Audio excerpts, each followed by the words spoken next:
জন্মাষ্টমী পরশু মিটে গেছে আর আজকে আমার সময় হচ্ছে ভ্লগ আপলোড করার। তো পরশু ছিল আমার গোপাল সোনার জন্মদিন। অন্যান্য বছরগুলোতে সাধারণত আমি এই সব কিছু করে থাকি, নিজের হাতে জোগাড় করা, আমার সোনাকে সাজানো, স্নান করানো আমি আর মা মিলেই করে থাকি। কিন্তু যেহেতু এখন আমার বিয়ে হয়ে গেছে, আমি অন্য বাড়িতে চলে গেছি, আর সবচেয়ে বড় কথা আমার নিজের একটা ছোট্ট গোপাল আছে, তাই তাকে সামলে নিজের সংসারের সব কিছু গুছিয়ে সকাল সকাল চলে এসেছিলাম মায়ের বাড়ি। এসে দেখলাম মা অনেকটাই জোগাড় করে রেখেছে। আমি গিয়ে একটু প্রসাদ বানালাম, গপুর জন্য তালের লুচি বানালাম, আর সঙ্গে ছিল বেশ কিছু ভাজাভুজি।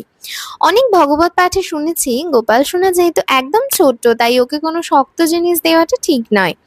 তারপর ছিল একটা বিশেষ প্রসাদ, ছানা আর মিছরি মাখা। এছাড়াও আমরা আমাদের সাধ্যের মধ্যে যতটা পারি আমার গোপাল সোনার জন্য আয়োজন করার চেষ্টা করে থাকি। ভক্তির প্রথম ধাপই হচ্ছে ভগবানের সঙ্গে একটা সম্পর্ক তৈরি করা। যেরকম আমাদের মা আছে, বাবা আছে, সেরকমই ভগবানের সঙ্গে আমাদের একটা সম্পর্ক তৈরি করতে হয়। তো আমার গপু হচ্ছে আমার ছোট্ট ভাই, তাই যতটা পারি ওর জন্য এইসব আয়োজন করতে আমার ভীষণ ভালো লাগে। আর তোমাদের কার কার বাড়িতে গোপাল সোনা আছে অবশ্যই কমেন্টে জানাও। এবার তোমরা দেখে নাও গপুর জন্য কি কি ভোগ প্রসাদ বানানো হয়েছিল, যেগুলো ওর খুবই পছন্দের। প্রত্যেক বছর ওর জন্য ক্ষীর বানানো হয়, কিন্তু এই বছর সেটা বাদ পড়ে গিয়েছিল কোনো কারণে। যাই হোক, সেটা আমার বড়মশাই নিজের হাতে গপুর জন্য বানিয়ে থাকে, কিন্তু এই বছর কোনো কারণে হয়ে ওঠেনি।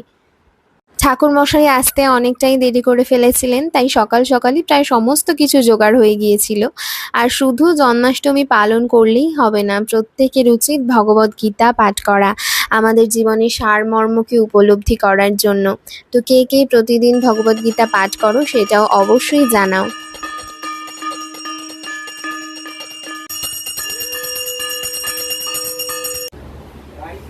হুম,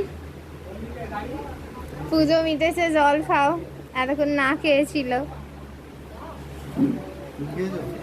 না, খাইনি এখনো। আরে তুমি খাও আগে। আমি সকাল থেকে যেহেতু জল না খেয়েই ছিলাম, তাই আমার অবস্থা তো পুরোই খারাপ হয়ে গিয়েছিল। আর তিলকটা একা একাই পড়ে এলে, আমাকে আর পড়ালে না। প্রথম বছর তো পড়িয়েছিলে, এখন কি পুরনো হয়ে গেছি বলে? না, সেরকম ব্যাপার নেই। তোমার হ্যাঁ লেট হয়ে যাচ্ছিল, আমি হ্যাঁ আগে রেডি হয়েছি, তাই হ্যাঁ তিলকটা পড়েছি। হ্যাঁ তোমার লেট হয়ে গিয়েছিল, সামনের তাই বছর তো তোমার পড়াই। সামনের বছর তো টোটো ধরে চলে আসবে, বলবেও না যে চলো। প্রভুর প্রসাদ তিলকটা একা একাই খেয়ে নিচ্ছে। এখন আমি ভিডিও শুধু করছি বলে, চাল ভাজা খেয়েছি আমি শুধু একটুখানি। ভিডিও করছি বলে এখন আমার দিকে হাত